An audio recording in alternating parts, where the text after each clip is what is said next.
Welcome to the Indiana 4-H Clover Call podcast, where our goal is to share information about the people and programs that make the Indiana 4-H Youth Development Program such an important part of our communities. We welcome youth and adult 4-H volunteers, 4-H youth and their families, extension professionals, and any others who are interested in providing positive opportunities for youth. We thank you for joining us for this episode, which begins now. Well, I'm Caren Crum, and I'm the 4-H educator in Clinton County, and I'm along here with one of my volunteers. I'll let her introduce herself.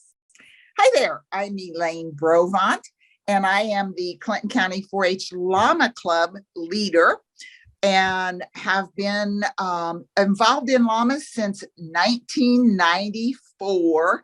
We actually started the Clinton County Club in 1998.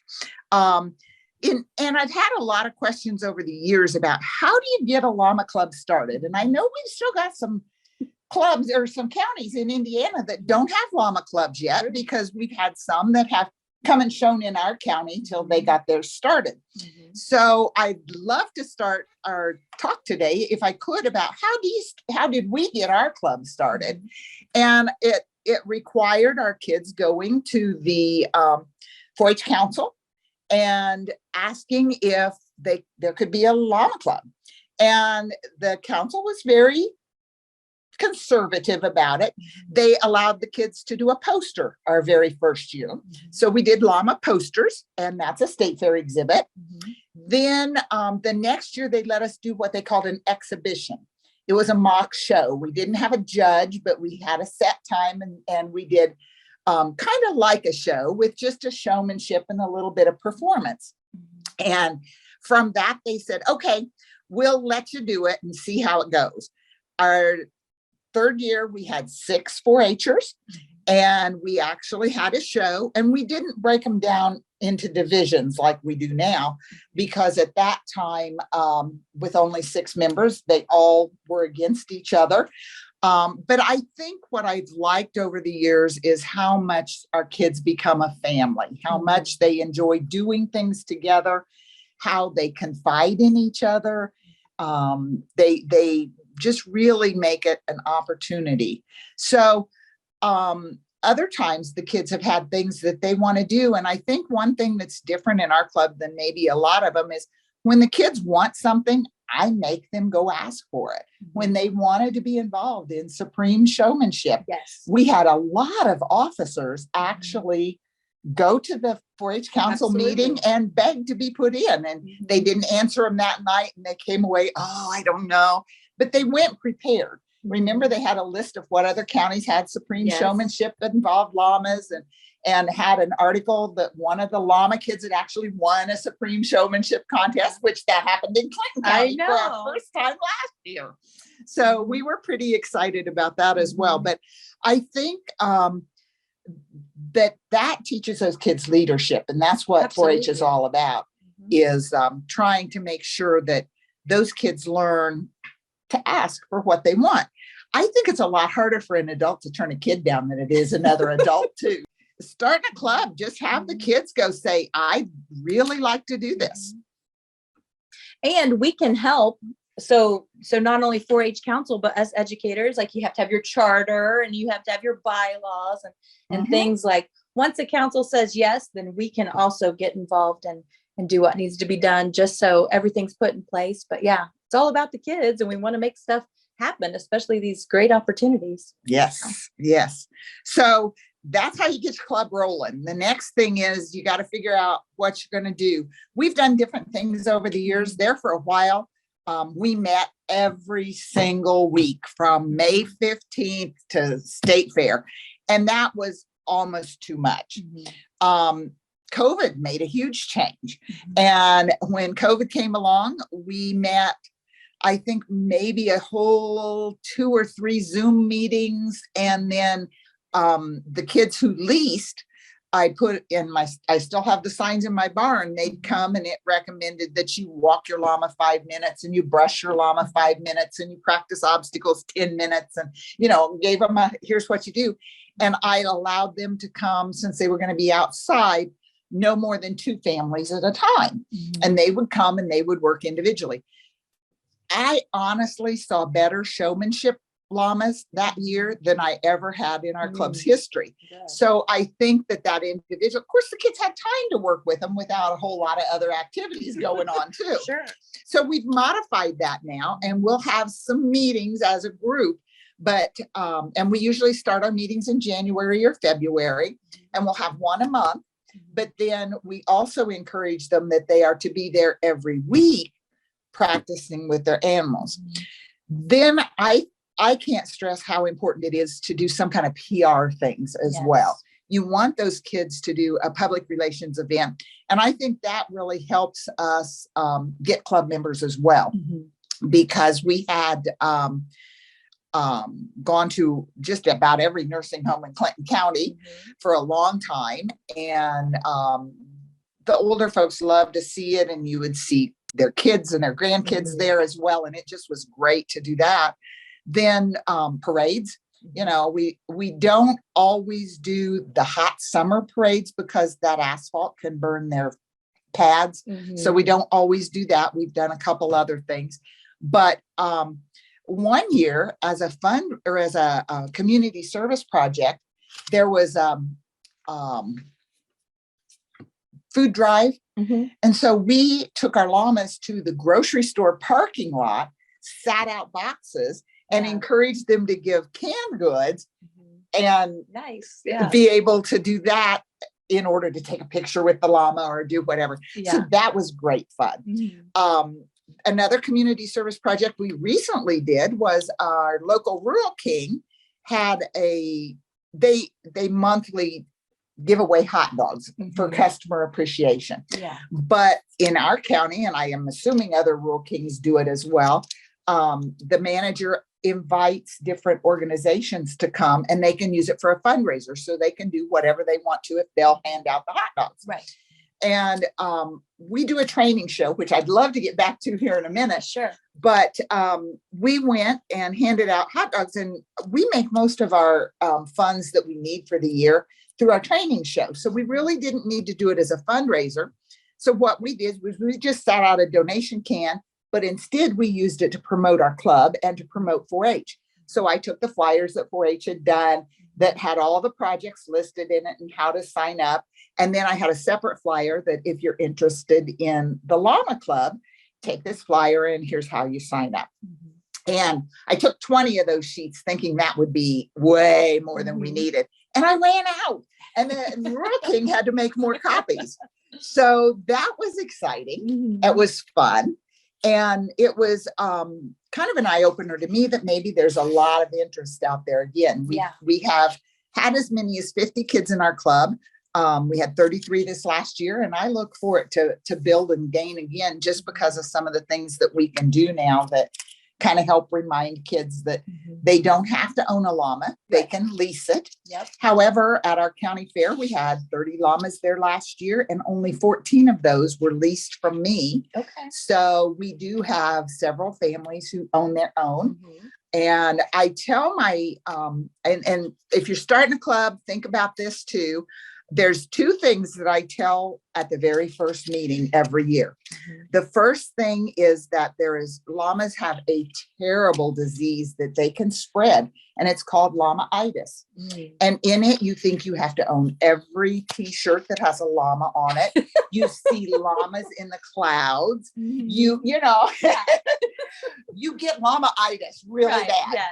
And the second thing I tell them then, and I usually get a good chuckle out of that one, but the second thing I tell them is that, and you never are allowed to leave the club. Once your child graduates, I expect parents to continue to help. And, you know, I've been very blessed because I have, 5 or 6 or 7 volunteers that have had children involved in 4-H or grandchildren and are back and helping as assistants, as our leaders. So, you know, I tell the parents at the first meeting, I said, there is no way that I can do it myself for 30 kids, 50 kids, however many kids we have in the club. And parents are fabulous about getting the obstacles out, putting them away. I tell them that, my property is just like other property. I expect them to clean up if they've been brushing their llama and there's hair everywhere. If their llama goes to the bathroom, I expect them to clean it up. Right. And I think that teaches responsibility to kids. Absolutely. And I think that also helps those kids take ownership of it. If I did it all for them, it wouldn't mean as much to them. Right. So I think that leaders really need to do that. Don't make it so easy to the kids. Make sure that they buy into it and have some ownership of it. Absolutely. So what other educational opportunities are there in and through the Lama Club? Oh my gosh, Caren, what seems to be everyday work on the farm, so many people just don't realize. They don't realize you have to keep that water out there for that animal all the time. They don't realize they have to be fed daily. One of my favorite things that I tell the kids at fair when they say, can we go get an ice cream cone or can we go get something? Have you fed your animal yet? Because they come first. You feed your animal and then you go. And so I think that, one of the things we did, and I think there was a poster on it this last year, was how to give shots in our books that tells you to get a dead chicken you're going to cook in the oven and inject sub-Q and IM, and then the kids learn how to do that. And so one of the girls, the poster was on doing those shots. Another one was on castration. And we actually had pictures and the kids can learn that. I think a lot of these things are up to the parents. Some of those, it's got to be what's age appropriate. Sure. But when I'm breeding, if the parents want to be here when their llama is being bred, I let the kids come and watch. And it's a great conversation starter for parents later on. So I think they learn nutrition. I think they learn a lot of daily care. We talk about the hay and the nutritional value it needs. So there's a lot of, we call it our book learning that we do when we can't be out actually working with the animals. And we do that first. And then we do the actual getting ready for shows and doing that later in the season for 4-H. So there's something to do all the time. And I cannot neglect talking about our crafts because we have usually a couple days in the spring where every 4-H'er comes and they learn how to shear their animals. They learn how to trim their toenails. We discuss fighting teeth. We do all these things. If their animal gets what I call rain rot, then they have to learn how to treat that. So there's a lot of vet type things that they learn as well. And then when we shear, what are we going to do with this fiber? Our club, when there was the huge oil spill in the Gulf of Mexico, we sent a lot of llama fiber down to help collect that oil. And they would use that. They'd make bats out of it and use that to collect oil up. And all of our kids have the opportunity to be able to do crafts. And I can tell you that they're starting already, because over fall break, I had 2 4-H'ers contact me with questions about their fiber. I went and looked to see if they'd wet felted it and showed them how to do that and how to check it and see if it was sturdy enough. And so we've got kids that are already doing some stuff. I know I've got one 4-H'er that their book is done already and they're ready to get started on some other fun stuff. So it's truly a year-round project for a lot of my 4-H'ers, which says a lot about how their enthusiasm and excitement goes. So yes, absolutely. And they we learn love a that. lot. Yes. That's what we want in 4-H. Like, we want these kids to have these opportunities and learn as much as they can. And I think through the llamas, they just learn so much, and it's just wonderful hands-on experiences too. So that's great to learn about for sure. Well, let's talk about the training show, or even, so your volunteers, even at the 4-H fair show and all the work that goes into that and moving the rings around. And so talk a little bit more about that. We'll talk about showing. Yes. So we have, early on, we started trying to put together obstacles, because obstacles are part of the show. You have a performance class and you have obstacle, pack, and PR. And all 3 of those represent different things that llamas would do. And so trying to pull that together, we found that we wanted to do themed things. Yeah. And we love doing that Fun. and started putting it together. And I think that keeps my volunteers and my parents involved more. We then ended up getting a couple trailers, and then we started getting asked to do it other places. We've been asked to do obstacles at the Indiana State Fair now. We've done obstacles for the ILR Gathering, which is their premier llama show, for the International Llama Registry. We are going to Nolly this next weekend with our obstacles, and we'll be handling all the obstacles. Yeah. I'm actually judging down there because I am a certified International Llama Registry judge. Yes. And so I'm judging down there, but my volunteers are going down to handle the obstacles for them. And in exchange, they get a free hotel rooms. So that's kind of nice. We usually work something out so that makes it fun for them, and it's like a vacation too. Yeah. So that's kind of how we got started in doing a lot of other shows. Yeah. But the big thing that I found as we were learning was that we didn't know what we were doing. This was before I became a judge. And so we didn't know what we were doing, and we were having a hard time finding where to get the information. And at that point in time, I had worked with Joanne Linton, and we had written some of the llama books, and I'd gotten to know more folks around, and decided that there was a plethora of information out there. You just don't know how to find it. Right. So we sat down and decided that we wanted to have a training show in Clinton County. And we do it a little differently. It's one-on-one with the judge. You do your obstacle course. And then the last obstacle, you stand and you look at your score sheet with the judge, and she tells you what you could do to do even better on that course. So we entitled our show to Make the Best Better, using the 4-H motto. And it's all of our judges over the years have been very positive, very encouraging. And they have to start out, if they want to judge at our show, with here's what you did really well, and here's what you can do to do even better. And the kids have absolutely loved it. We've had as many as 100 exhibitors at that show. It's a very nominal fee. We only charge $15. That helps pay our judge and things that we need, and helps cover other expenses for us. And through that time period, the kids have just learned so much and been so encouraged. And they actually run that show too. Our kids select what obstacles they'll be using for the show. And it just all comes together. Yeah.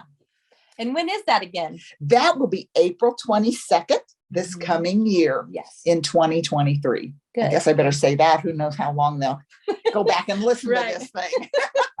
But it always falls in April. It's always the fourth Friday in April. Yes. One of the things I have done in the past that I think a good leader should do as they're looking for folks who are going to be willing to help is, we went to a show one time, and the show management was telling me, oh, we've only got a couple adults signed up, and I wish we could make it more of a class for the showmanship, because again, if you're doing it for points, the more in the class, the better. So I just went to 4 or 5 of my parents and said, I just signed you up for showmanship, and you're going to be showing. And they went like, well, what? But now some of them show, because they got in there and found out it wasn't as scary as they thought it would be. Yeah. So, and I have the learning part of it, we could talk about. I have a 4-H'er who graduated out of 4-H, went to college, got through her college, applied to medical school, her interview to get into medical school. She called me after the interview and she said, you would not believe it. Most of my interview was about llamas. And it's like, good. You're going to talk about something you knew about. And she had helped me.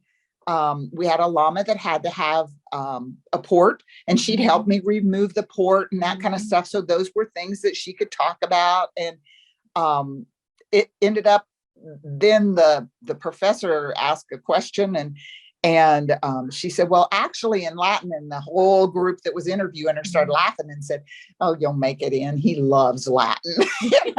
So, but the kids have a topic that's of interest to a lot of Yes. people that they can talk about. Yeah. We have one of my success stories right now is a 4-H'er that I couldn't even get the child to look at me, let alone talk to me. And we do our PR experiences and the at the nursing homes. I'd have each child come up and they had to answer a question, you know, they could volunteer. And I'd have her come up and say it, and she wouldn't even say her name or her Lama's name. Yeah. This last year, she actually, and she's a sophomore now, she actually talked in the microphone, looked at her audience, and answered a question. Oh, and it was like, this is success. Yeah. And you know what? There are different opportunities too. So just like the young lady that was going to medical school, whether it's human or animal or vice versa, just that interest was piqued and getting the kids to college. So the rap girl that you helped get that huge scholarship, so that was made available so she could actually pay for college, like just things like that. And just because of Lamas. Right. Okay. So we talked about a lot. So let's talk about, so you worked in Clinton County. You helped write the books to make the project what it is. You know, I want to tell you one thing about those books. Though. Yes. You say I helped write the books, but in our club, we go on a point system. And at the time that the books were being written, the kids were trying to come up with ideas of what they could write a written paper on. Okay. So some of these chapters are actually written by the 4-H'ers. Awesome. Just adopted a little bit differently to put them into our training book. And then my 4-H'ers even got some input into what activities are in there. So we are truly one of the books or one of the states that has a book that is one the kids helped write, the kids enjoyed, the kids feel like they learned from. Yeah. And when I was apprenticing to be an International Lama Registry judge, I had gone to another state to do the show. And the gentleman that clerked the show said, "Where are you from?" And I said, "Indiana." And he says, "Is your name in the 4-H book?" And I said, "Yeah, you seriously read those credits?" And he says, "I do." And he says, "Our state is now using that book." So I don't know how many other states are using Purdue's books, but it was really exciting to hear and got really good feedback from that. So I thought that was neat. Yeah. I do want to say, though, if there are folks out there who are Lama members and listening to this podcast, always remember this book was written clear back in, oh gosh, I don't know if it even says what year we wrote it, but there have 1983 is that one, but I don't think that's when we did the book. I'm sure it's not. It would have been in the late 90s, early 2000s. And there have been some changes. How you hold your lead for showmanship has changed. A couple things have changed. What you have to wear to show in. So you always want to look at your own county rules. You always want to discuss that in your club. Like our club has voted whether we are going to follow ALSA or ILR or what we want to do as far as our showing clothes. So those are things that all come up. And so the book isn't 100% up to date, right? But that's things that you can determine within your county. And the books are truly to learn about what you need to know and what you maybe need to ask or determine on your own. Yeah. So that's the good part about that. So transitioning into state fair, I can't even remember when our club was asked to help with the state fair. It's been a while. But one of the things we do for other clubs who are thinking about trying to do things like that, there's always a need for folks who are willing to do performance obstacles at different shows. Absolutely. And so we work it out that we try to get paid for our gas. We try to get enough money that we have, it doesn't cost us to stay in the hotel or anything like that. So we try to make it a fun thing. It's also a learning thing for us, but we also will only do it if we are allowed to show as well. So ILR, the International Lama Registry, actually did some changes to their bylaws that said that the course designer could not show, but that if they were helpers or anybody like that, that they could. And so our club designs it together. Not one person sits down and does it. And by doing it as a committee, then we can each go ahead and show our own llamas as well. And that makes it really nice too. Well, I wanted to go back to the state fair a little bit and talk about that. So we run a 4-H show, and then there's like the ILR. Yeah, I said that backwards. Sorry. But yeah, and you actually still show like a participant. So talk to us about that a little bit too. Okay, well, I really have not shown at the state fair the last couple of years. Individually, I've let my 4-Hers use my llamas and show. But I have shown at the state fair before. I've been more involved in judging, judged during the COVID period at the Indiana State Fair. And I've judged a lot of the 4-H shows throughout the state of Indiana as well. But the actual state fair, the very first day is the 4-H show. In fact, I think I don't have the complete schedule. It is the last weekend in July again this year. It is. So, and that was different last year. It'd always been in August. Right. So having it that last weekend in July is kind of interesting. And we get the 4-Hers in there. Some of our 4-Hers help set up. Last year, we had an enclosed trailer that some of the llamas were a little bit leery of doing. When the show was over, we opened up that trailer and said, anybody that wants to try to load or unload, we're going to give you a half hour, come practice. And we had 4-Hers that were able to then get their llama to load. We had one that loaded at another show that I'd gone to later on in the year. And they said, it had to be just because it had been allowed to practice at that time. So that's always a good thing too. But normally shows are not a chance to practice. They're where you put your practice into work. And that's what the state fair is. ILR now actually has a regional show that's at the Indiana State Fair, as well as our regular show. For folks who are really into trying to do the national shows, that gives them a chance to, they have a 1-day show, a 2nd-day show, and then the regional show is the combination of those two shows together. So if you're in it to earn the points, then your points you get for actually 3 shows at the Indiana State Fair. And if they're a youth member, which is what I'm all about, then they can count their 4-H show towards performance points as well. So they would get points for 4 shows.